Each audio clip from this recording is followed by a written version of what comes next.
नमस्कार दोस्तों, मैं संदीप सिंह आप सबका स्वागत करता हूं। और कैसे हैं आप सब? बढ़िया, सब मस्त एंजॉय कर रहे हैं आप लोग। जैसा कि आपको एग्जाम के ज़्यादा दिन नहीं बचे हैं, आप लोग पढ़ना बच्चा लोग स्टार्ट कर दो, क्योंकि आपके एग्जाम मुश्किल से 3 या 4 महीने होंगे, मैक्सिमम बता रहा हूं मैं। ठीक है, चलिए जो आज हमारा टॉपिक है अल्टरनेटिव करंट में, आज हम लोग पढ़ने वाले हैं क्या। जैसा कि हम आपको पिछले लेक्चर में सर्किट थ्योरी पढ़ा रहे थे, जिसमें हमने आपको pure inductive circuit, pure resistive circuit और प्योर कैपेसिटिव सर्किट बताया था। उन तीनों सर्किट को पढ़ने के बाद ही आप इस लेक्चर को अटेंड कीजिएगा। अगर किसी ने पहले से पढ़ रखा है तो वो वीडियो को देख सकता है, तभी आपको समझ में आएगा। चलिए आज जो हम सर्किट पढ़ने वाले हैं, आज हम पढ़ेंगे सीरीज एल आर सर्किट। आज हम दो रेजिस्टेंस और इंडक्टर का कॉम्बिनेशन पढ़ने वाले हैं, सीरीज एल आर सर्किट। ठीक है, सीरीज एल आर सर्किट के बाद हम लोग पढ़ेंगे क्या, सीरीज सी आर सर्किट। एक बार हमको ये बता दीजिए, वीडियो सही से दिख रहा है? थोड़ा सा ऊपर है, थोड़ा मैं इसको नीचे लिख देता हूँ, ध्यान से देखिएगा इसको बेटा। हम थोड़ा सा इसको नीचे लिख देते हैं। ठीक है, क्या पढ़ेंगे, सीरीज एल आर सर्किट। चलिए इसको ध्यान से देखिएगा, कैसे इसका हम आपको बताते हैं। ठीक है, तो बेटा सबसे पहले हम लोग सर्किट बनाते हैं। एक आपका रेजिस्टेंस है, मैंने रेजिस्टेंस बनाया, और एक आपका इंडक्टर है, तो हम एक इंडक्टर ले चलते हैं। ठीक है, तो कुछ इस प्रकार का आपका सर्किट बन जाएगा। यहाँ हमने अल्टरनेटिव वोल्टेज, ठीक। चलिए ये बेटा आपका क्या है, रेजिस्टेंस है, ठीक है, और ये आपका क्या है, इंडक्टर है, जिसका इंडक्टेंस क्या होता है, कैपिटल एल होता है। ठीक, चलिए अगर बेटा हम एज्यूम करते हैं किसी स्टैंड पर जो आपकी करंट की वैल्यू है वो है आई बराबर I not sine omega T. ठीक, अब बेटा अच्छा बताइए, रेजिस्टेंस है, अगर बेटा करंट जाएगा तो इसके क्रॉस कुछ ना कुछ पोटेंशियल होगा। मान लीजिए पोटेंशियल क्या है, वी आर है, कितना है, वी आर। और बेटा इसके क्रॉस भी कुछ पोटेंशियल होगा, मान लीजिए पोटेंशियल क्या हो जाएगा, वी एल हो जाएगा। अब ध्यान से समझिए, हमको बताइए सर, जब आपने हमको पढ़ाया था क्या, प्योर रेजिस्टिव सर्किट, तो उस समय बेटे जब हम आपको प्योर रेजिस्टिव सर्किट पढ़ाए थे, उस समय बताइए पोटेंशियल और करंट के बीच फेज क्या था। सर पोटेंशियल और करंट के बीच फेज जीरो था, कोई फेज नहीं था। मतलब अगर ये I बराबर I not sine omega T है, तो इसके क्रॉस जो पोटेंशियल होगा सेम फेज में होगा, जो यहाँ फेज होगा वही फेज यहाँ होगा। तो हम लोग क्या लिखते हैं, वी आर टी बराबर वी नॉट आर क्या, साइन ओमेगा टी। देखिए जो फेज करंट का वही फेज वी आर टी का। अच्छा अगर इसी प्रकार हम इसको लिखना चाहें, किसको, एल वाला। सर इंडक्टर का जब आपने बताया था तो वहां आपने बताया था कि जो वोल्टेज होता है वो करंट से पाई बाई 2 लीड करता है। मैंने आपको बताया था, आप ऐसे भी कर सकते हैं सर, जो इंडक्टर प्योर इंडक्टिव सर्किट में आपने बताया था उसमें करंट लैग करता है, कितना, पाई बाई 2। करंट लैग करे मतलब पोटेंशियल पाई बाई 2 आगे रहेगा। मतलब अगर आई बराबर I not sine omega T है तो पोटेंशियल क्या हो जाएगा, omega T plus pi by 2। Pi by 2 phase से पोटेंशियल किसका आगे रहेगा, इंडक्टर का। तो हम लोग यहां लिख सकते हैं क्या, we naught L sine omega T plus pi by 2।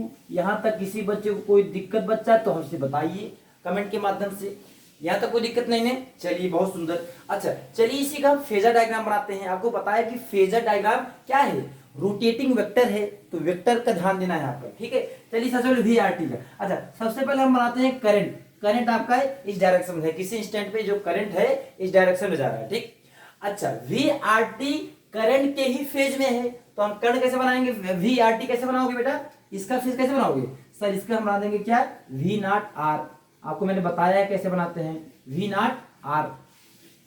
याद करो वो दिन जब हम आपको पढ़ा रहे थे प्योर रेजिस्टिव, प्योर कैपेसिटिव और प्योर इंडक्टिव सर्किट। तो बेटे करंट के फेज में आपकी रेजिस्टिव सर्किट होती थी और सेम फेज में होता था। ठीक, अच्छा इंडक्टर वाला करंट से फेज क्या होता था, जो इंडक्टर का पोटेंशियल जब इंडक्टर पढ़ा रहा था तो वहां पर जो पोटेंशियल और करंट का फेज होता था क्या होता था, पोटेंशियल पाई बाई 2 आगे रहता था। यहां से भी देख सकते हैं पोटेंशियल कितना है, पाई बाई 2 आगे है। तो बेटा इसको यहां से पाई बाई 2 आगे क्या हो जाएगा हमारा, वी नॉट। यहाँ पीक वैल्यू रहेगी, आपको याद रखिए मैं पीक वैल्यू कहता था, जो मैं ये लाइन खींचता था वो पीक वैल्यू को बताता था, याद रखिए।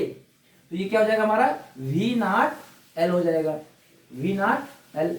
अच्छा बेटा ये बताओ, अगर ये दो potential we are V L है, मतलब कि we naught are we naught L peak value बात करेंगे।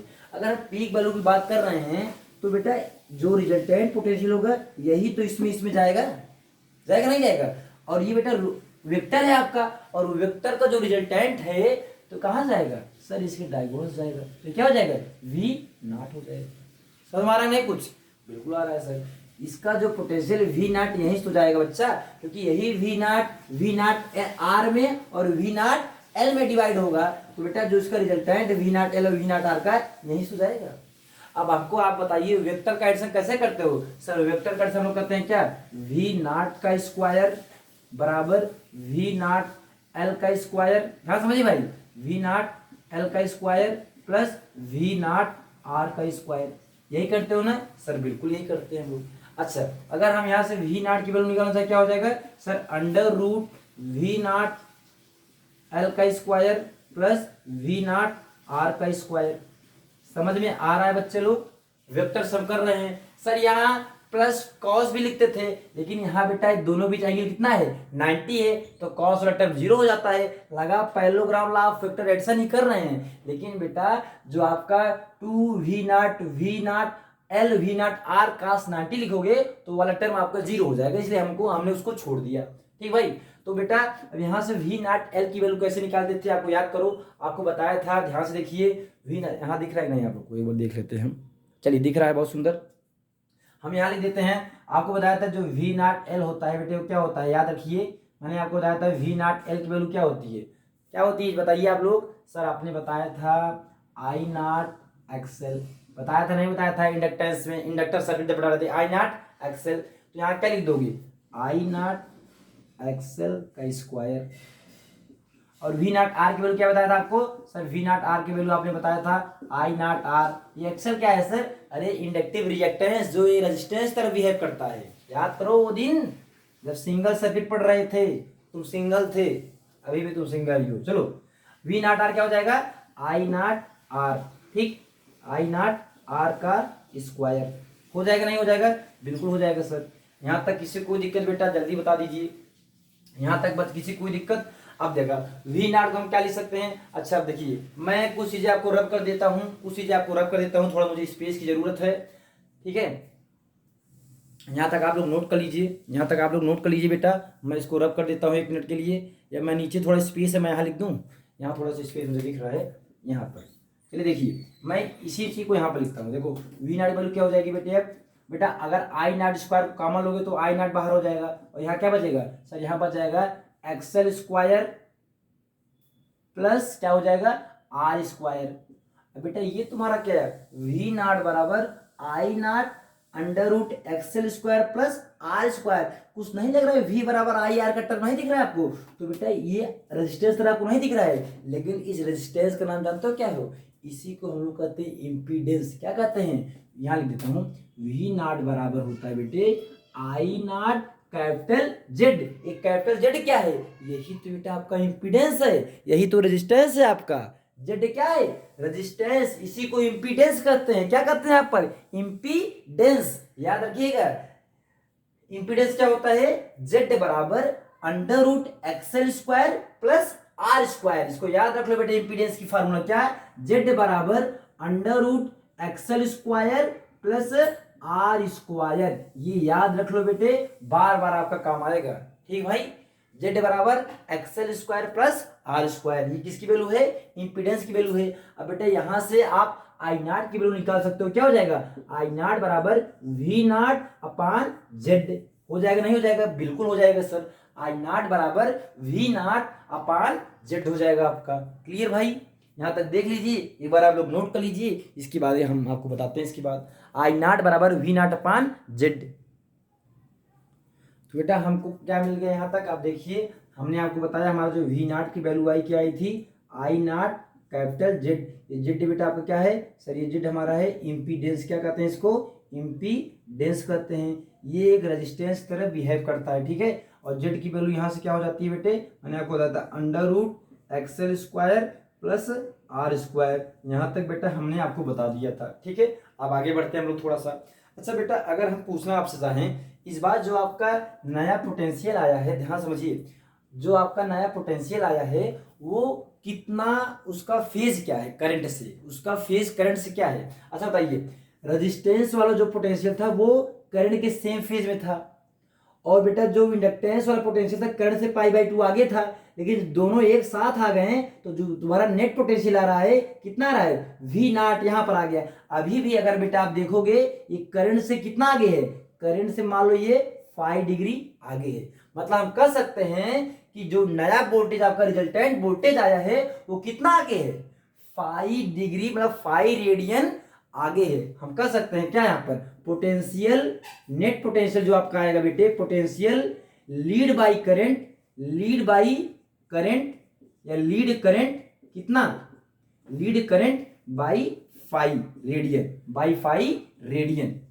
कह सकते हो नहीं बेटा, आप बिल्कुल कह सकते हैं, क्योंकि बेटा जो आपका रेजिस्टिव वाला सर्किट था वो करंट के सेम फेज में था V0R, और इंडक्टिव वाला करंट से π/2 आगे था, लेकिन ना इसकी सुनो ना इसकी सुनो, ये आ गया बीच में। इस बार जो नेट पोटेंशियल आया है करंट से कितना आगे है, 5 रेडियन आगे है। क्या पोटेंशियल, कौन पोटेंशियल, ठीक भाई। तो बेटे अगर हम यहां से लिखना चाहेंगे V बराबर नेट पोटेंशियल क्या हो जाएगा, V0 sine omega T plus five, क्या लिखोगे ओमेगा टी प्लस 5। क्यों, क्योंकि I बराबर I0 साइन ओमेगा टी है, और इससे बेटे 5 रेडियन अभी भी पोटेंशियल क्या है, लीड कर रहा है। तो जो V आएगा बेटे क्या आएगा, V बराबर V0 sine omega T plus 5। ये सब बेटा बहुत छोटी छोटी चीजें हैं, न्यूमेरिकल में बहुत काम आता है, याद रखिएगा इस चीजों को, ठीक है। यहाँ तक किसी को दिक्कत। अच्छा बेटा अगर हम फाई की वैल्यू निकालना चाहे तो कैसे निकालेंगे, चलिए आपको सिखाता हूँ, हम आपको फाई की वैल्यू आप लोग कैसे निकालेंगे। यहाँ तक नोट कर लीजिए एक बार आप लोग, फाई की वैल्यू आपको निकालना हम सिखाते हैं आपको। चलिए ध्यान से देखिएगा। अच्छा देखिए, अगर हम इसको इस प्रकार बनाना चाहें कुछ, ये बेटा आपका क्या है V0R है, V0R क्या ले सकते हो, I0R ले सकते हो, I0R, ठीक है। और बेटा V0L क्या ले सकते हो, सर इसको ले सकते हो क्या, I0XL ले सकते हैं, ठीक है। अगर बेटा हम I0 हटा दे, कोई दिक्कत नहीं सर, हटा दीजिए, दोनों साइड है I0 तो हटा दीजिए। और बेटा इसका रिजल्टेंट बीच में जो जाता है, आप ही बताइए, जब दो रेजिस्टेंस आपने अभी क्या पढ़ा है, Z बराबर क्या पढ़ा, √XL² प्लस R²। अब बेटे ये R ये XL, इसका रिजल्टेंट क्या था, Z था, देखो इसका रिजल्ट क्या आ जाएगा, Z आ जाएगा, नहीं जाएगा Z। तो यही बेटा तो फाई है, यही फाई बना रहा है। अगर ऐसे हम फाई निकालना चाहें तो क्या हो जाएगा, सर आप फाई निकालना चाहेंगे तो हमारा यहाँ फाई क्या आ जाएगा, ध्यान देखो भाई। अच्छा बेटा अगर हम यहाँ देखो tan फाई बराबर देखो ये फाई, ये आपका एक्सेल है, तो अगर बेटा ये एक्सेल है तो ये भी तो एक्सेल होगा, बिल्कुल होगा सर। अगर ये एक्सेल हो गया और ये आपका एक्सेल, ये आपका जेड, क्या है, ये आपका एक्सेल, ये आपका जेड, और ये आपका आर हो गया। तो यहाँ से अगर हम tan फाई निकालना चाहें तो हमको क्या मिल जाएगा बेटे, यहाँ से हमको मिल जाएगा tan फाई बराबर Excel perpendicular upon resistance. tan phi बराबर क्या आ जाएगा, एक्सेल अपॉन, देखो बेटा एक्सेल परपेंडिकुलर और बेस आपका रेजिस्टेंस है। और बेटा यहाँ से फाई वैल्यू क्या आ जाएगी, देखो मैं यहाँ ऊपर लिख देता हूँ थोड़ा सा, फाई बराबर tan inverse Excel upon are, ये आपका फाई की वैल्यू आ गई, ठीक है। जब आपको न्यूमेरिकल दिया जाएगा तो वहां आप ऐसे फाई की वैल्यू निकाल सकते हैं इसकी मदद से। तो हमें नहीं लगता यहाँ तक किसी बच्चे को कोई दिक्कत होगी। ये आपका हमने पूरा आपको समझा दिया कि सीरीज LR सर्किट आपको क्या क्या याद रखना है। याद रखो बेटे, आपको याद रखना है क्या, V बराबर जो हमारा आता है V0 sine omega T plus phi आता है। दूसरी चीज आपको याद रखना है V0 बराबर जो हमारा आता है पीक वैल्यू कितना आता है, I0 कैपिटल Z आता है। और बेटा I0 की वैल्यू यहां से हम निकाल सकते हैं क्या, V0 अपॉन कैपिटल Z। और बेटा आपको Z इंपीडेंस है, इसकी वैल्यू भी आपको याद रखनी होगी XL² प्लस R²। और सर XL क्या होता है, ये हम आपको बता चुके हैं, प्योरली इंडक्टिव सर्किट में XL बराबर ओमेगा L होता है। यहां तक हमें नहीं लगता किसी भी बच्चे को कोई दिक्कत हो। तो बेटा इस सर्किट को आप अच्छे से पढ़िए, कोई दिक्कत हो कोई परेशानी हो आप कमेंट के माध्यम से बताइए, इसमें जब आपको क्वेश्चन कराऊंगा तो और मजा आने वाला है। चलिए धन्यवाद बच्चों।